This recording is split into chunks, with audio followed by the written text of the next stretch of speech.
Oi, eu sou o professor Vinícius Barros e esse é o Desconversas Literárias Socializando a Leitura.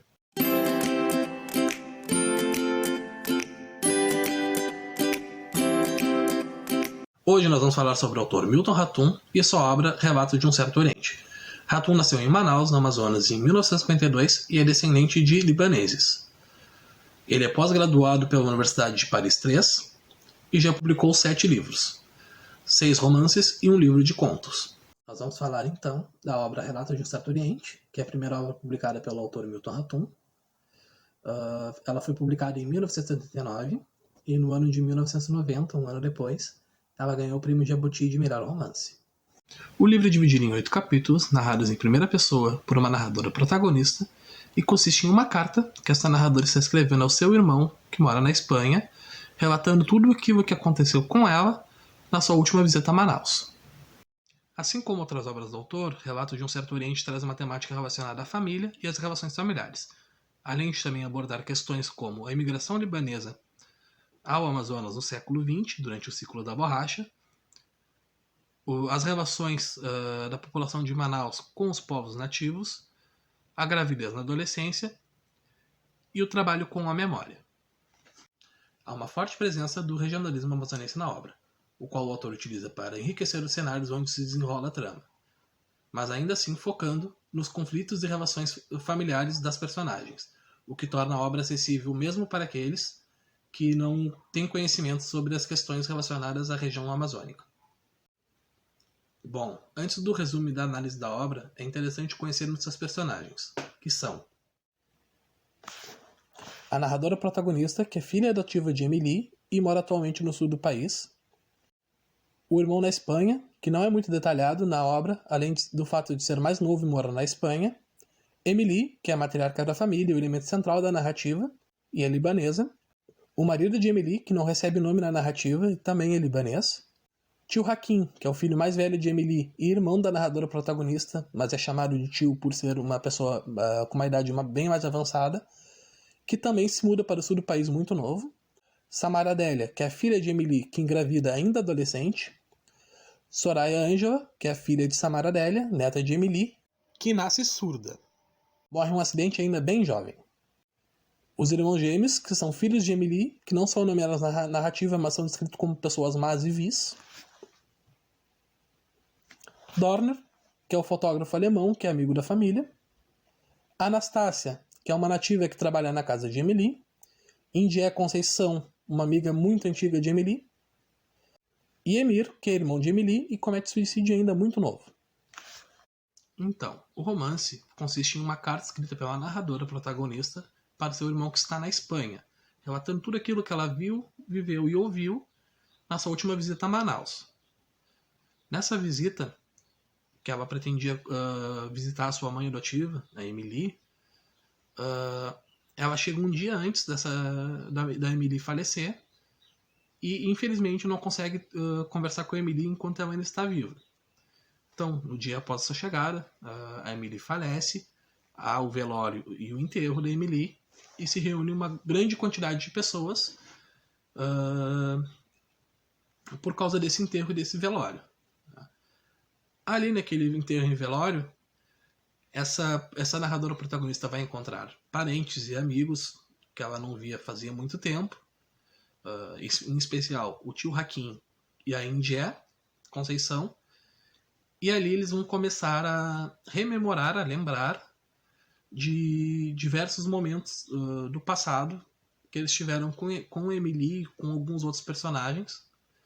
E nessa rememoração, nessa lembrança coletiva que é construída a partir dos relatos que eles dão para a narradora protagonista, que ela anota tudo e tenta organizar tudo, é que nós começamos a descobrir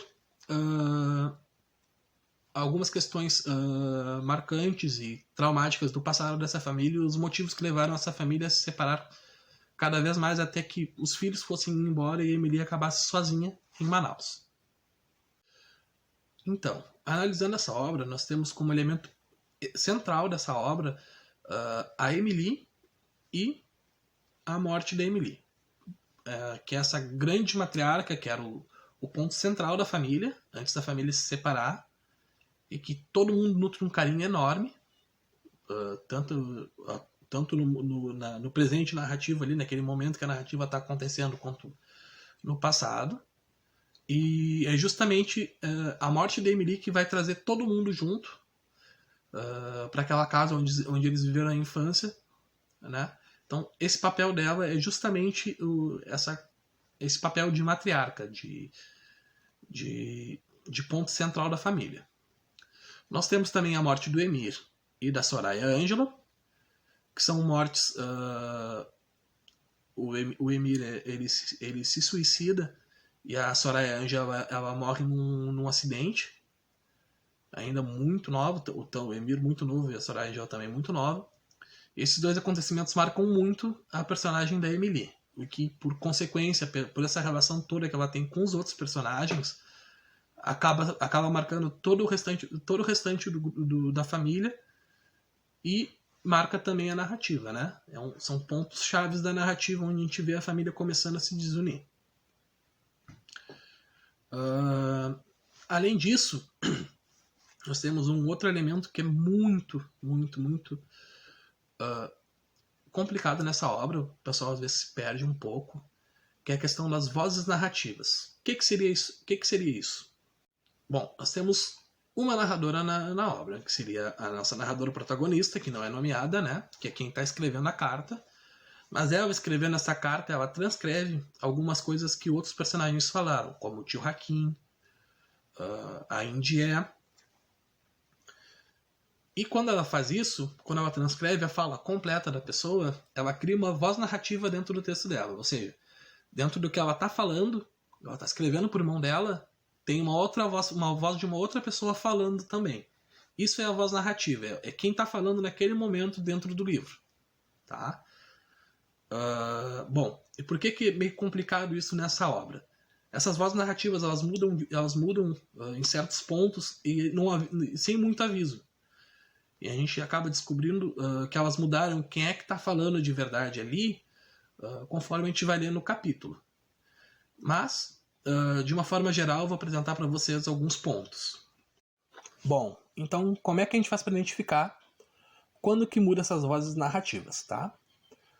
O primeiro ponto é que cada capítulo do livro nós vamos ter uma nova voz narrativa, conforme está aí na tela, tá? No primeiro capítulo nós vamos ter a narradora protagonista como voz narrativa, no segundo o tio Hakim, no terceiro o Dorner, no quarto o marido da Emily, no quinto o Dorner, depois o tio Hakim, no sexto a narradora protagonista novamente, no sétimo a Indie Conceição e no oitavo a narradora protagonista fechando a obra.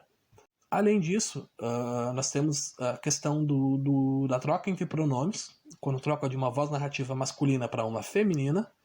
Então, quando essa voz narrativa está referindo a si mesma, ela vai usar pronome masculino quando a voz for masculina e pronome feminino quando a voz narrativa for feminina. E, em alguns momentos, há o uso de aspas para indicar o início e o término de algumas falas. Fora isso, no final de cada capítulo costuma ter alguns elementos que nos indicam quando que nós vamos ter essa mudança da voz narrativa. No trecho que eu trouxe, nós temos o seguinte. O encontro aconteceu na noite do domingo, sob a parreira do pátio, pequeno, bem debaixo das janelas dos quartos onde havíamos morado. Na manhã da segunda-feira, tio Hakim continuava falando, e só interrompia a fala para rever os animais e dar uma volta no pátio da fonte, onde molhava o rosto e os cabelos. Depois, retornava com mais vigor, com a cabeça formigando de cenas e diálogos, como alguém que acaba de encontrar a chave da memória.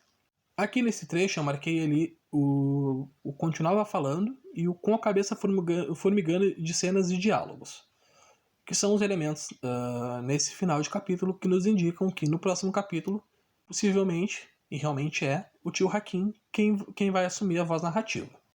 Há também, próximo ao final, uma explicação que a narradora protagonista dá para a composição da carta. Ela diz: gravei várias fitas, enchi de anotações uma dezena de cadernos, mas fui incapaz de ordenar coisa com coisa. Ou seja, embora ela tenha tentado organizar esses relatos todos que ela coletou durante a sua estadia em Manaus, ela não conseguiu e preferiu enviar assim mesmo para o irmão dela, para que ele tomasse conhecimento das coisas que ela ficou sabendo nessa sua última visita a Manaus. Nós temos também o ponto da gravidez da Samara Adélia, que é a irmã adotiva da narradora protagonista, que engravida quando tem 16 anos. A filha dela, a Soraya Angela, nasce surda e a família não sabe lidar muito bem com essa situação, tanto com a situação da Samara Adélia grávida adolescente, quanto a situação da filha dela, que nasce surda. E até a própria Samara Adélia também não sabe lidar muito bem com essa questão da surdez da filha dela. Mas os gêmeos, aqueles gêmeos que não recebem nome, eles são especialmente cruéis com a irmã, desde o tempo dessa gravidez até depois que a criança nasceu e até quando a criança morre, como a gente vai ver nesse trechinho que eu vou ler para vocês agora. No dia em que minha filha faleceu, tiveram a audácia de encomendar flores de organdi suíço a Madame Verdade. Acho que pressentiam a morte de Sorainha, porque logo depois do acidente, a cabecinha esfacelada estava coberta de flores de tecido. Nunca me senti tão humilhada. Passaram 6 anos sem falar comigo, sem fazer um mimo na menina, e de repente enfeitam sua cabeça sem vida com flores que valem uma fortuna. Então aqui nós temos um momento que pode ser uma afronta dos irmãos, né? A Samara Adélia ao menos acha ser uma afronta, e considerando o que é revelado no restante da obra sobre esses irmãos gêmeos, realmente seria uma afronta deles para Samara Adélia. Temos também como ponto importante a destacar a relação da população e dessa família com os povos nativos. Então, os povos nativos eles eram tratados como serviçais, era uma coisa que era bem próximo daquilo que seria uma escravidão pós-abolição. E eu trouxe 2 trechos para mostrar para vocês. O primeiro diz: eles nunca suportaram de bom grado que uma índia passasse a comer na mesa da sala, usando os mesmos talheres e pratos e comprimindo com os lábios o mesmo cristal dos copos e a mesma porcelana das xícaras de café. Nesse trecho aqui, o tio Hakim está relatando aquilo que ele observou em seus irmãos, uns gêmeos, quando a família começou a permitir que a Anastácia, que era a nativa que trabalhava na casa da Emily, fizesse as refeições na mesa e utilizasse os talheres, os pratos e os copos e a porcelana que eles todos usavam. Então nós temos aqui uma situação onde fica claro que eles têm um preconceito enorme com essa nativa e que eles não aceitam de jeito nenhum que ela tenha as mesmas coisas que eles. Depois nós temos também um outro trechinho, aqui uma fala do tio Hakim, que diz: tornava-me o filho arredio, por não ser um estragalbarda, por não ser vítima ou agressor, por rechaçar a estupidez, a brutalidade no trato com os outros. Aqui reina uma forma estranha de escravidão, opinava Dorner. A humilhação e a ameaça são o açoite. A comida e a integração ilusória à família do senhor são as correntes e golilhas. Aqui então nós temos o tio Hakim no momento de revolta por não se identificar com a família, né, por não ser um estragalbarda, que seria uma pessoa extravagante, e ele está se lamentando ali para o Dorner, né? E o Dorner diz que ali naquela região tinha uma forma estranha de escravidão, que a humilhação e a ameaça eram um açoite, e a comida e a integração da família eram as correntes e as golilhas, que eram argolas de ferro que ficavam fixadas num poste, num pelourinho, onde eram presos os criminosos e os escravos. Depois, ainda falando sobre os povos nativos, nós temos alguns pontos que têm uma valorização muito grande do saber popular. Seja do saber popular, do conhecimento acerca do mundo, seja do conhecimento acerca das plantas medicinais. Isso é bem valorizado em alguns momentos de algumas falas da Anastácia, né, a nativa que era empregada da Emily, e num outro momento que surge um personagem que é como se fosse um curandeiro, que ele trata as doenças das pessoas da região com plantas medicinais. Trazia nas costas uma sacola de couro, surrada e sem cor, onde guardava ervas e plantas medicinais. Era um mestre na cura de dores reumáticas, inchações, gripes, cólicas e um leque de doenças benignas. Para tanto, misturava algumas ervas com mel de abelha e azeite doce, e massageava os membros inchados e reumáticos do corpo com uma pasta que consistia na mistura de cascas piladas de várias árvores, gotas de arnica e uma pitada de sebo de Holanda. Por fim, também existe, durante toda a narrativa, um trabalho muito grande com a memória, seja através daquilo que os personagens relatam do seu passado, da sua vida com Emily, com as outras personagens, ou seja, através da questão dos sentidos. Há há uma presença muito forte de citações do tipo personagens relatando sensações, gostos, cheiros que eles lembram da infância, algumas vistas que eles têm de alguns objetos e de alguns locais também relembram essa infância. Então esse trabalho com a memória é muito grande também dentro da obra. Bom, gente, é isso. Eu espero que vocês tenham gostado e aproveitem, curtem e compartilhem esse vídeo e o canal e deem uma olhada no restante do material que nós temos da outra edição das Conversas Literárias e aguardem o material novo que vai entrar dessa nova edição. Tchau, tchau!